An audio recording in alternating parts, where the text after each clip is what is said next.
Assalamualaikum warahmatullahi wabarakatuh. Perkenalkan, nama saya Vera Fadila dari kelas 1 HKIB, selaku moderator dari kelompok 1 yang akan menyajikan mengenai materi noun untuk memenuhi tugas mata kuliah bahasa Inggris dengan dosen pengampu yaitu Bapak Ubaidillah MPD. Kali ini kita akan membahas mengenai definition of noun, macam-macam noun, fungsi noun, dan example of noun. Langsung saja yang pertama yaitu definition of noun yang akan dijelaskan atau dipaparkan oleh Dedi Irwanto. Nah, bisa kita lihat di layar bahwa pengertian noun. Kita lihat bahwa definition of noun. A noun is a word that used to name a person. Jadi noun itu atau kata benda itu merupakan suatu kata yang digunakan untuk menamai orang.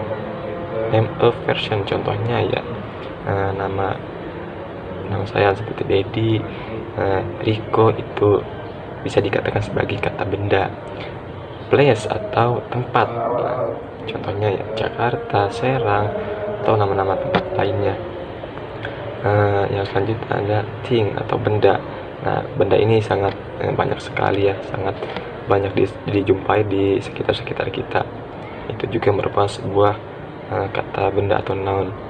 Yang selanjutnya ada ID atau ide. Nah, apa ini contohnya ya? Contohnya meliputi perasaan kita, perasaan sedih, perasaan gembira, perasaan bahagia. Nah, itu juga termasuk ke dalam noun. Bahkan anggota-anggota tubuh kita itu seperti mata, seperti rambut, itu juga bagian dari kata benda. Kita bahas yang selanjutnya ada fungsi noun. Namun perlu diketahui bahwa noun ini merupakan kata yang sangat banyak, bahkan bisa dikatakan lebih banyak dari kata kerja. Kenapa bisa dikatakan begitu, Bang? Karena noun ini selalu bermunculan atau selalu bertambah. Contohnya dulu.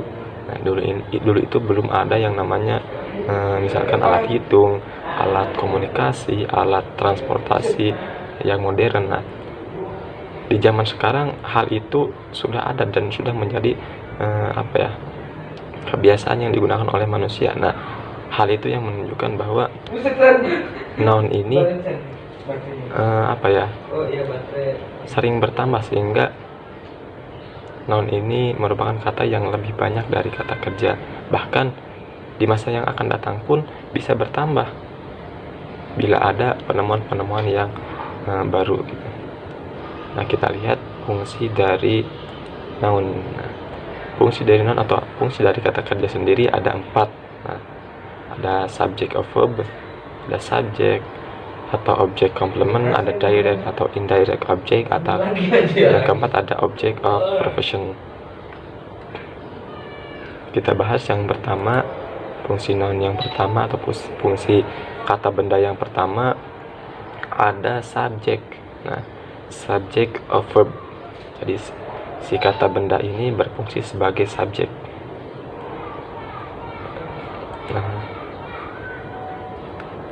jadi si subjek ini, si kata kerja ini berfungsi sebagai subjek dan juga diterangkan atau dijelaskan oleh kata kerja gitu. Untuk lebih jelasnya kita lihat contohnya. Sini ada contohnya. Contoh yang pertama, Rudy is sleeping. Nah, nounnya itu atau kata bendanya itu Rudy. Nah, Rudy ini menunjukkan nama seseorang. Nah, mana sih kata kerjanya? Kata kerjanya di sini ada is. Is ini merupakan sebuah kata kerja bantu atau auxiliary verb. Nah, yang seperti sleeping itu merupakan kata pelengkap lah. Contoh yang kedua ada a bike has storm yesterday. Nah, sama seperti yang di atas, a bike itu sebagai sebagai noun atau sebagai subjek.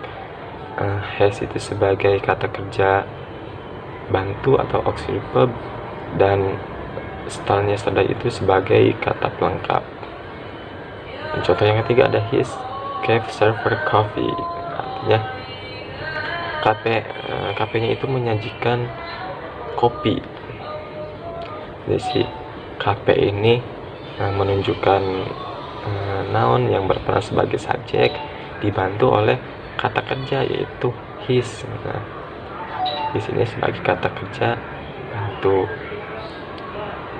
Nah, perlu diketahui oleh teman-teman bahwa auxiliary verb ini merupakan sebuah kata kerja bantu.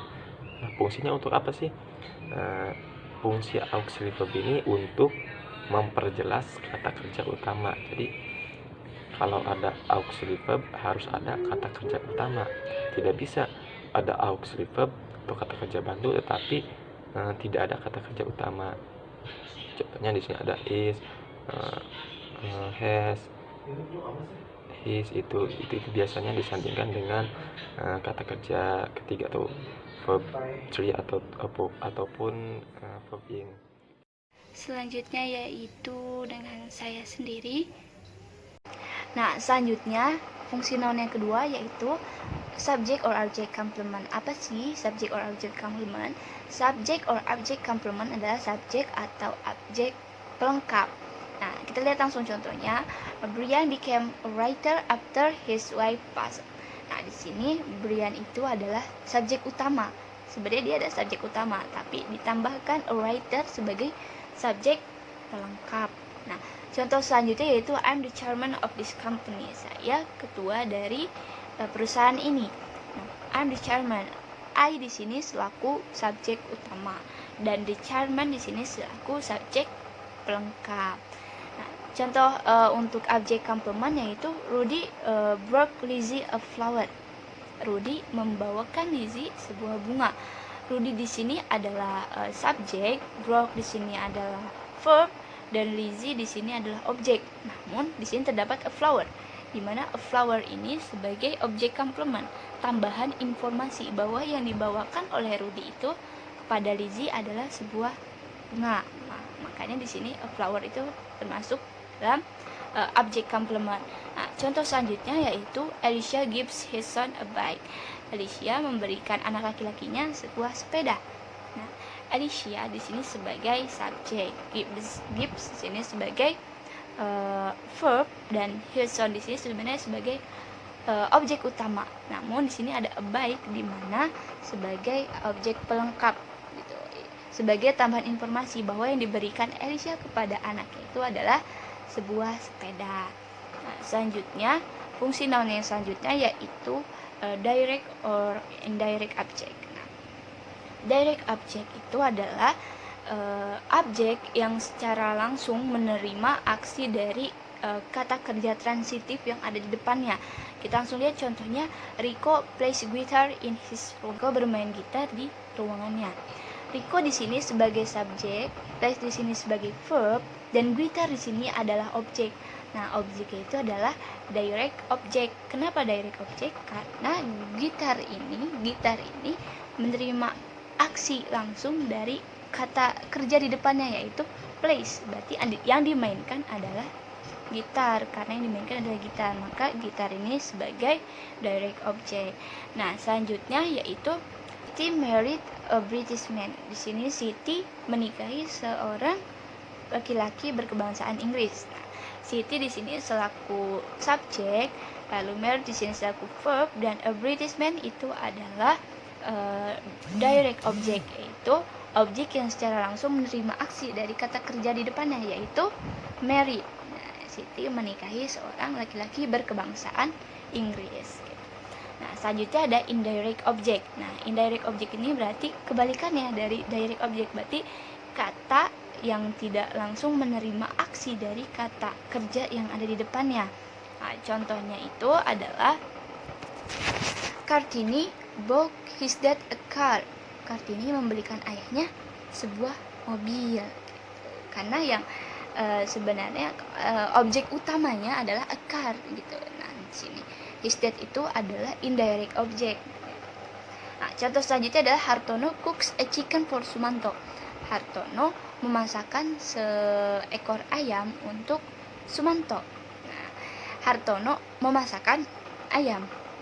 Kan yang dimasak itu adalah ayam, bukan Sumanto. Jadi Di sini yang menjadi objek utamanya adalah chicken. Sumanto itu adalah indirect object, karena kalau misalkan Sumanto yang jadi objek utamanya, berarti Sumanto yang dimasak. Selanjutnya akan dijelaskan oleh Muhammad Riko. Saya akan melanjutkan bacaan dari saudara Vera Fadila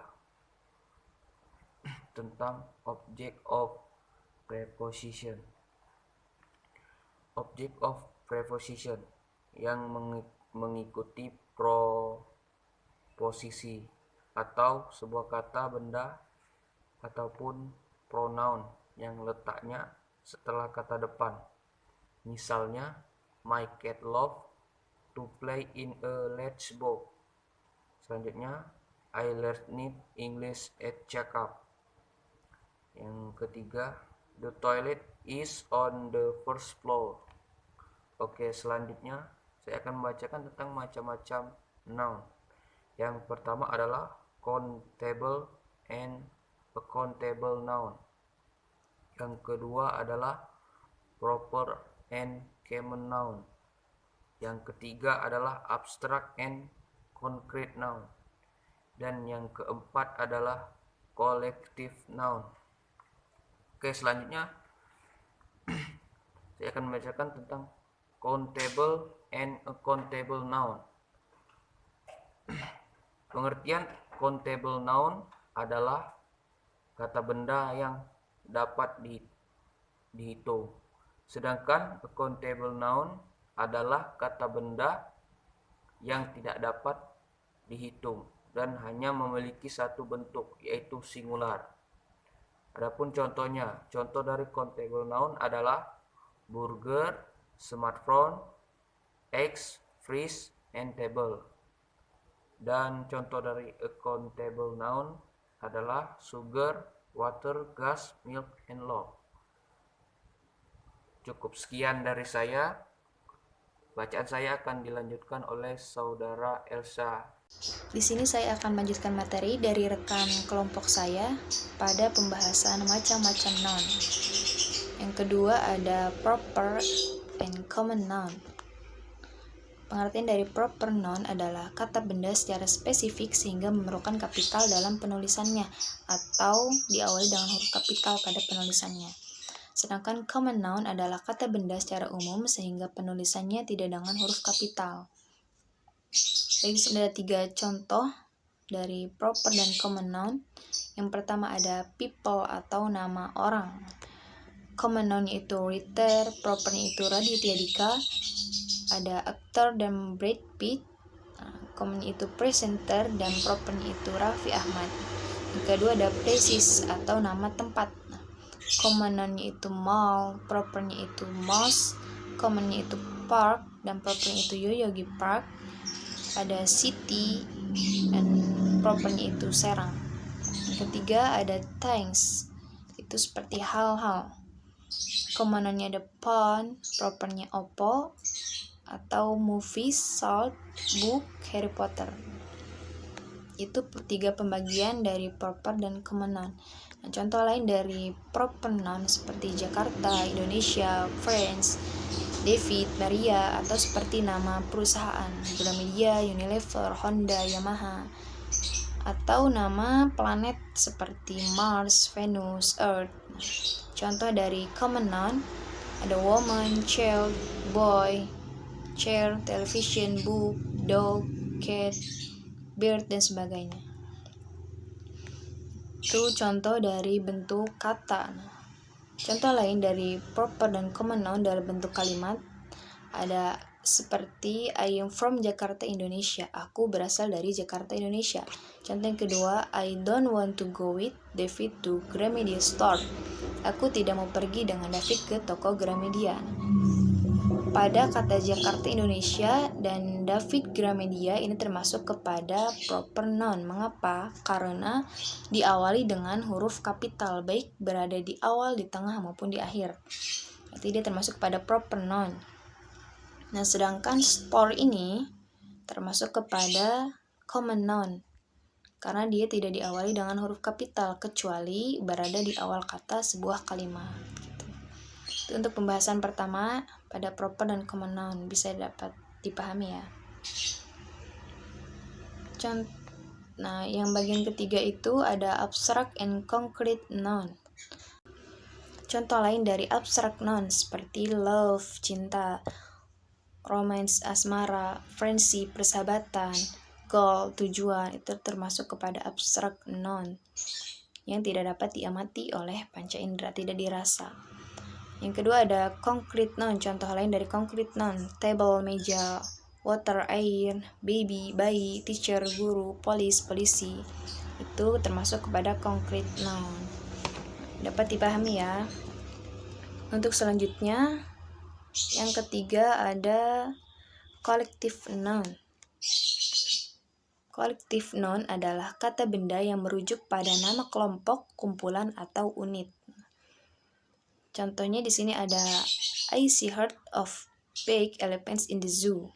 Saya melihat kawanan gajah besar di kebun binatang. Nah, yang di bold ini yang herd termasuk kepada kawanan. Berarti kalau kawanan itu sudah pasti sekumpulan atau kelompok atau unit. Nah, maka disebut sebagai collective noun.